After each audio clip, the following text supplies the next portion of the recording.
Curtis Calhoun here with MMA News, and right now I am joined by middleweight fighter Donovan Beard, who's getting ready to face Bo Nickal on Dana White's Contender Series on September 27th. How's it going, Donovan? Going real well. How about yourself, my man Curtis? I'm doing great, man. It's great to talk to you. Great to meet you. First question for me, man. Just kind of take me through these last few weeks when you found out about this opportunity on Contender Series, and how pumped are you for this opportunity? Well, how I found out about this opportunity, my friend Kirkland, who I trained with, he was watching a Contender Series fight with Bo Nickal and Zach Borrego. And after Bo Nickal got his hand raised, he called me. He was like, "Hey, man, you need to call him. You need to call somebody right now and tell them you want to fight the dude." And I'm like, "Kirk, I don't think that's how it works, man. Like, you gotta wait for certain things and follow protocol and all that good stuff." So I'm just like, chill, bro. But in the back of my mind, I'm like, do it work like that? Maybe it do work like that. So I called my agent, I'm like, "Hey, can we fight that dude? Like, can we, you know what I'm saying?" He was like, "Let me get back to you and we'll find out something." Not even a week or two into it, I got a missed call. And then I looked at my text messages and he told me, "Hey, fight's getting finalized and we finna get ready to go." And I'm like, look, I almost jumped off the screen talking about it because every time I think about it, it just gets me excited. And yeah, I'm like, man, and ever since it got announced on MMA Junkie, and I'm just like, wait, it's for real. We're gonna do it. So I'm just excited, man, just to showcase my skills on a platform like that to really show the masses what I'm really capable of. I feel like my next question then is you mentioned your friend, gave you that call and said, "Hey, you should fight this guy, Bo Nickal." Was that because of specifically he felt that that would be a good stylistic matchup for you, or I guess what was his reasoning for calling you and feeling like, "Hey, you got to take this opportunity"? I want to say that and a mixture of, hey, you want to get on a Contender Series, right? You want to get in the UFC, right? Make the call, do something, like show some initiative, like throw a ball. I don't know, like, bro, why are you rushing me? What are you talking about? And lo and behold, listening to him got me this opportunity. Hell, he even convinced me to sign with the agency Iridium. Shout out to them to represent me, and they got me to fight on the Contender Series. So shout out to my man Kirkland Sorrell for putting it in my head and damn near slapping me like, "Hey man, get it together, do it right now." So, and I just wanted the blessing of my coaches, the one Pigney and Bob Edmonds and Kevin Crutchmer. So I was just like, all right, we cool with this. And they gave me my blessing. And I made the phone call, and here we are now. And then with a guy like Bo Nickal, obviously it's a guy with a lot of hype. He's coming off of a big win on his first Contender Series fight. I guess what have you made of his last few performances in the cage?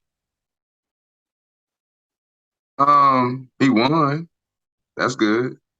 Um, you know, that's good. My turn. I gotcha. And do you feel like, because you're a guy that obviously has a big experience advantage, do you feel like your experience and cage time will be an advantage in this one? Absolutely, because I done seen the worst of the worst and dealt with it accordingly, and I'm gonna continue to grow and know how to deal with it some more. So whatever he bring, it ain't gonna be nothing I haven't seen. I gotcha, man. And do you take any pride in being this big underdog in terms of the betting lines or anything like that? Does that give you any extra motivation, or is it just, you're just totally focused on what you can do and what you can control? I absolutely love the fact that everybody is doubting me, underestimating me, saying that I'm the underdog. It just makes me want it all and shove it all in everybody's faces. Like, hey, I told you, I told you, I told you, and more. And then stuff like that, they don't really bother me.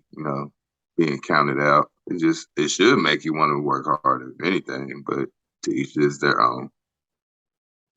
Absolutely, man. And I know obviously you're not looking past this one, but I got to ask you, like, have you visualized in terms of when you make that walk to the cage on Contender Series, like what the energy is going to be like over there in Las Vegas and what's going to be going through your mind at that moment?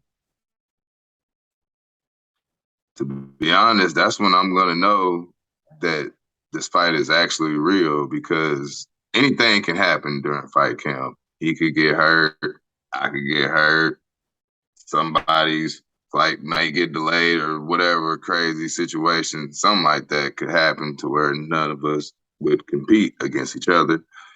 And until I get there and I weigh in and warm up, make that walk, I know this is the moment right here. Absolutely, man. And what do you want UFC fans to know about Donovan Beard ahead of Contender Series? What are some things that people should know about your fight style, your resume, and all that? Well, as one of my favorite rappers said on track growing up, I'm just a ghetto child trying to make it. Uh, and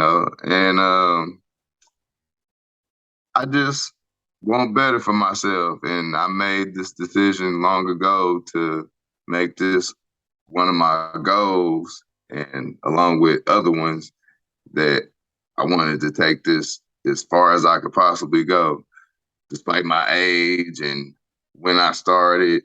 It's not gonna hold me back from wanting whatever I want, especially when it comes down to martial arts, because this gives me peace. This gives me joy. It makes my heart happy. It makes my soul happy. And if I'm not doing it, I'm not happy. And I don't like that.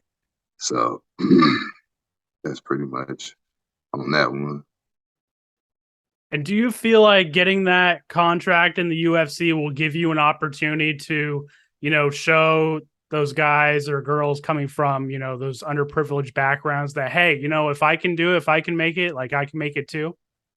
Exactly. I'm from Hot Springs, Arkansas, and I lived in Arlington, Texas, half of my life, and now I'm back here in Hot Springs, Arkansas. Whichever place you from, whatever small town you from, you can do it the same way. You just gotta be consistent with it, and you gotta pray consistently. And if you don't work when you pray, before you pray, after, during, then all of that will be for nothing. You gotta keep that faith hard. You gotta keep the faith strong. You gotta keep it in your head that it's gonna work. You gotta believe. No matter what your mama say, your daddy say, your uncle, brother, sister, daddy, cousin, whatever, you gotta believe it in your own heart. And I wholeheartedly believe that I'm gonna be that the first UFC fighter from Hot Springs, Arkansas, and I will be Hot Springs, Arkansas's first world champion. Absolutely, man. And what are some of your hobbies outside of fighting? What do you like to do to relax in your spare time? Are you into video games, Netflix, anything like that? I occasionally game out, but it's been a long time since I have. I barely have time for it, honestly. I'm usually in the gym working out and working out my clients, which I enjoy the most. And also, if I'm not doing anything in the gym, then I'm Netflix and chilling, Hulu, whatever is on. And usually I'm just scrolling on Facebook like it ain't no tomorrow. And then looking up, it's like, dang, it's been 3 hours. Hell, if I'm done with myself. So, and just pretty much relax. I don't really do too much based on all the stuff in the past, like all the party stuff and hanging out with the homies and stuff like that. That got old to me. So I guess I'm mature now. Definitely, man. And we talked a little bit off air about one thing that you're really passionate about is your job as a personal trainer. Just kind of talk to me a little bit about that. And you get this UFC contract. Is that do you plan on keeping the personal trainer gig as a side gig, or I guess what's the plan with that? Oh yeah, I plan on keeping that as long as I possibly can because not only am I benefiting people that's outside of the gym that don't fight, I'm benefiting the people that are inside of the gym that do fight. And I want to spread my knowledge to the whole world to let them know the same type of background that I'm from, that they're capable of doing it the same way that I am. Also, if anybody needs help, then they can come to me the same way that they would come to their parents.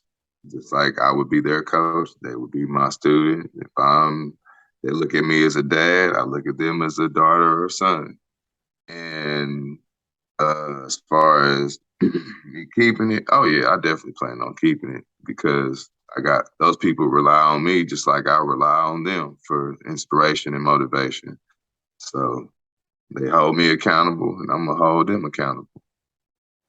Absolutely, man. And last question for me: what's your message to Dana White ahead of this fight and ahead of Contender Series? Don't blink. Awesome, man. Because if you look away, you're gonna have to see it on the replay. Absolutely. Well, hey, before we wrap things up, I'll give you the final word to shout out any sponsors you may have. Shout out your team, teammates, friends, family, all that good stuff. I'll give you the final word. Shout out to my Lord and Savior, God Almighty. Shout out to my team, Off the Chain MMA. Shout out to all of my family, friends, fans, and foes. Shout out to my sponsors, Be Nice Arkansas, The Hybrid Kitchen, Tim's Barbershop, M&T, Michael Tippett and Tracy Tippett Incorporated. Shout out to Tim's Barbershop. Shout out to Sacred Hands Massage and Bodywork. Shout out to my man Big Jeff. Shout out to Jared. Oops, don't tell him I said that.